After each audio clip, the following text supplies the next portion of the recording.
All right, so we're getting started on the roof today. Just getting some drip edge put on. As you can see, I did have a different drip edge before.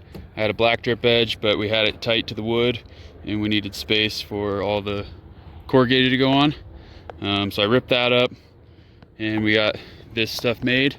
This matches the color of the roof I got. So I'm gonna have someone coming out and they've got a sort of machine that prints off the standing seam roof. So it'll be this color. The roof will come down and kind of fold over this drip edge. This ice and water that I have here, unfortunately I might have to rip it all up. Haven't decided yet, or just cover it with something else.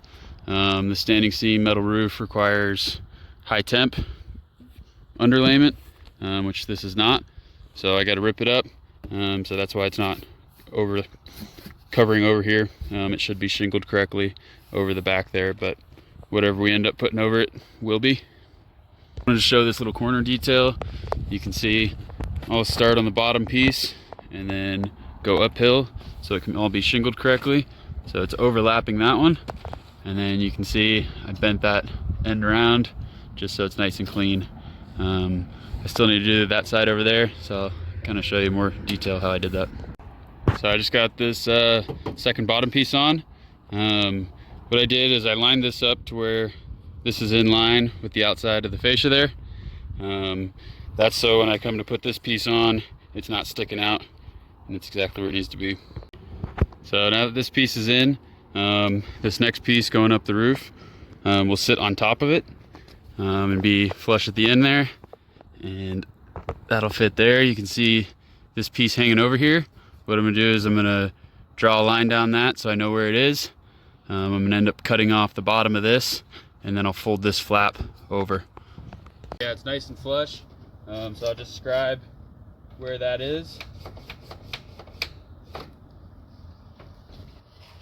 So with that line there, I can cut this little bottom hem off and then snip along here, and then I'll be able to fold that over.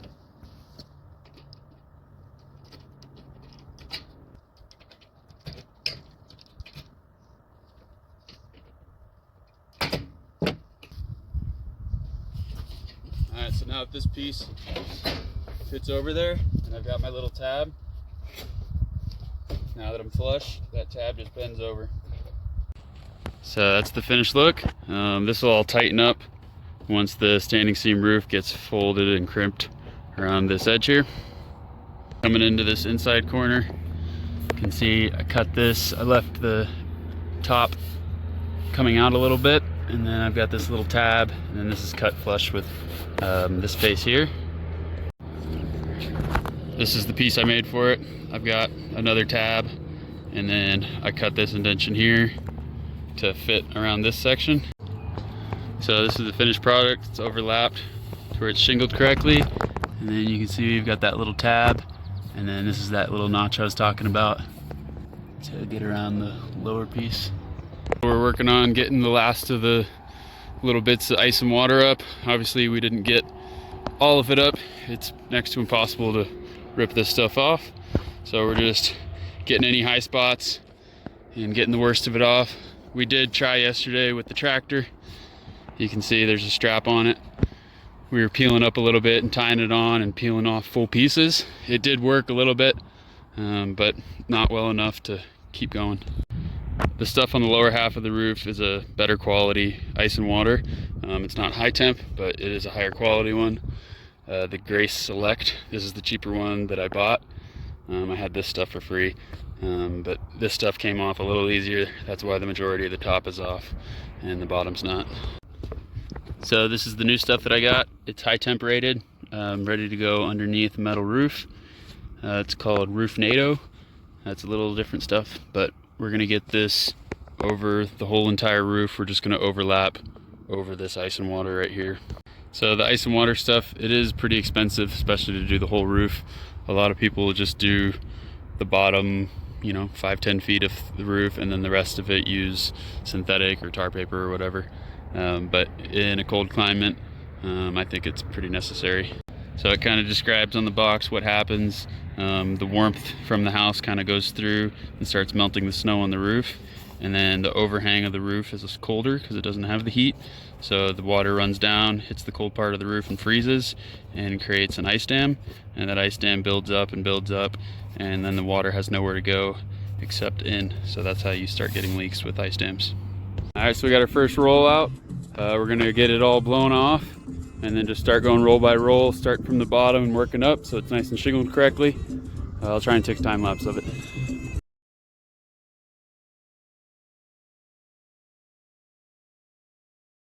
All right, so we got most of the roof with the high temp ice and water. You can see there's kind of these lines that we're just bringing the next one to it, so it's overlapped probably 4 inches, and then we're just doing that for every single one.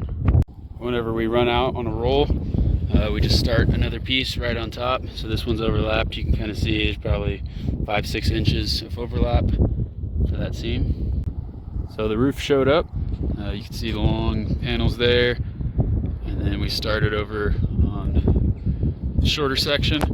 We did this when the roof got delivered. It got delivered a couple days ago, but it's been super windy and rainy, so we weren't able to finish. I just got these 2 longer sections on today.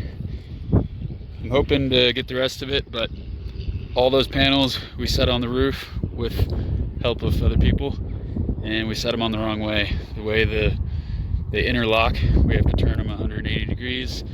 I did it with these 2 by myself this morning, but it was really difficult to do without bending them, so I don't know if I'm going to get any more done today. So talking with the guys that printed off the standing seam, they were the ones that told me that I had the wrong ice and water to begin with. If you can see, this one's a little bit more of like a fabric. They said the main reason for needing the high temp stuff is these long stretches. These panels can expand and contract up to 1/2 inch, and that movement would just sit and wear through the other ice and water. So I think this fabric kind of helps it float on it a little better and not tear it up. So with all that expansion and contraction as well, you can see these are the clips that kind of hold it down. So the way it works is you put these clips on, and then the next piece goes on and you crimp it. I'll show you that later. But the bottom 2 clips for these long spans are fixed clips like this. And then all the ones in the middle are these different style. And this piece can slide and go back and forth on this rail here. And those go all the way up. And then at the top we also have 2 fixed clips as well. And it just allows it to expand and contract as it wants to.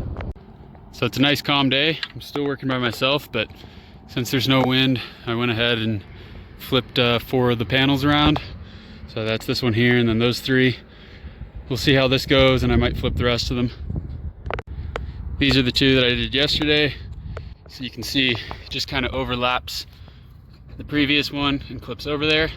Before I push the panel into place, I'm gonna go ahead and snip 1 inch off each side so that I can fold that under, just like this one, and then I can crimp it onto that drip edge. All right, so these are the tools I'm gonna use. The difference between these, you can kind of see one is easier to snip one side, one's easier to snip the other. I also marked them with a Sharpie at 1 inch. That way I don't have to pull a tape measure out every time. I can just line it up with that line and snip. So I'm going for these corners here.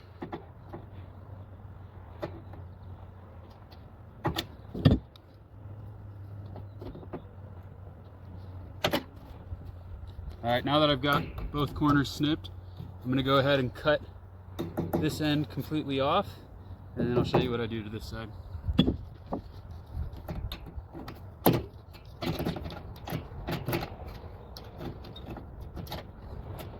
So now that I've got this end cut off, I can use this tool here. These little wing nuts are set so that it automatically goes 1 inch in, goes stop it, and then I can fold that under. And that hems that nice.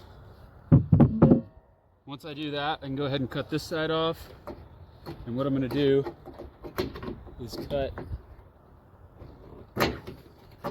this whole piece off, and then I'll snip an angle on this that I can later fold over to cover up the end.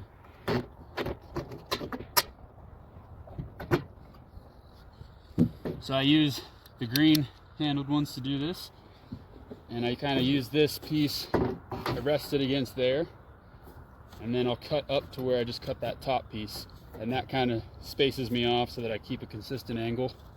So that's how it is. I can slide it up, and then that hemmed piece here just stops me right on the drip edge. I've got this little triangle piece ready to be folded over to kind of crimp these two together. That bottom hem, you can see the last one I did was nice and tight.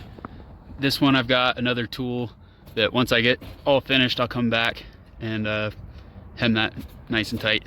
So I've got it clipped all the way over. It's nice and smooth. I just double checked it all. The first step is to use this tool here, and what this does is it bends this 90 under to hook it under there, so it looks like this.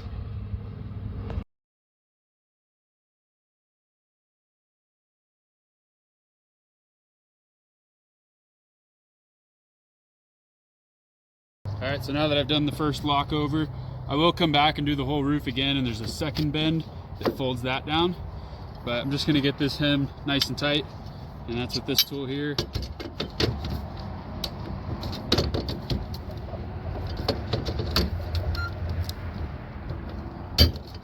So now that this is crimped here and this is folded over, I can go ahead and put all my clips on and screw those down, and then fold this little tab over. So there's that little triangle piece folded over, and that just kind of finishes up this edge. Like I said, this is going to get bent down one more time, but that's with a different tool, and I'll do that at the end.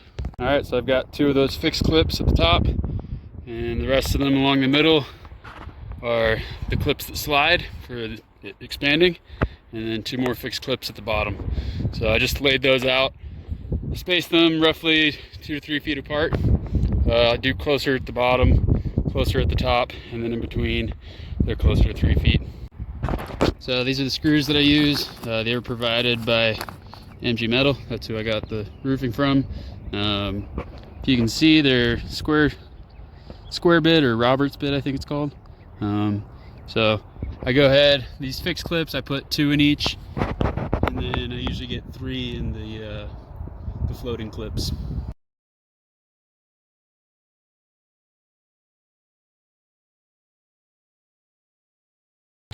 So that's that whole panel finished now. It's got the clips, it's been bent over on the end and the middle. There is still that one more bend, but I'm gonna do the whole roof all at once. For now it's secured. So I'm gonna go ahead and sweep off all the dirt and anything underneath. Again, I don't want it to be rubbing down and have any grit that'll go through the ice and water. So I'm gonna sweep it all off, and then I can do the same thing with the next panel. All right, I ended up getting 4 more panels on. I've got, I think, 6 more left. These are still all the wrong way, so I'm gonna have to spin those around. But we're running out of daylight, and it's gonna be raining and windy for the next 2 days. So it's gonna sit like this for a couple days, and then we'll finish off these final sections. So this is the little piece we're putting on. As you can see, it goes all the way up, and I kind of cut that notch out. This will get folded over and crimped around the drip edge on the side, just like we did back here. So I went ahead and just folded that around and pushed it up where it needs to be, and then I'll head up there, and then I can mark where that is and cut that off. So I left it long back here just because I wasn't sure where I needed to cut it, but now this is where it needs to be, so I can go ahead and mark this, add an inch, and then fold that inch under. All right, so I've got it cut 1 inch off of this strip edge, and then 1 inch off of this strip edge, and then you can see from where those are together, I just 45'd it until it got to the corner here. So I still need to crimp this all on, so I'll get this rib all crimped, and then I can go ahead and fold all these under. All right, so I just got this end kind of partially folded over. I still need to crimp it, and then I'm just going to go along. I'm going to use this same tool and just kind of go along and just walk it and bend it slowly, and then work my way up and down, just slowly bending it until I can get it fully around enough to use the crimping tool to crimp it on there. Alright, so the roof is all on. We're not completely finished yet. Still got to do the cap along the top there. There'll be some Z-metal, and then that cap will go on, but I don't have the butyl tape for it right now, so I'm going to end this video here. It's getting long enough, and we've got all the main panels on.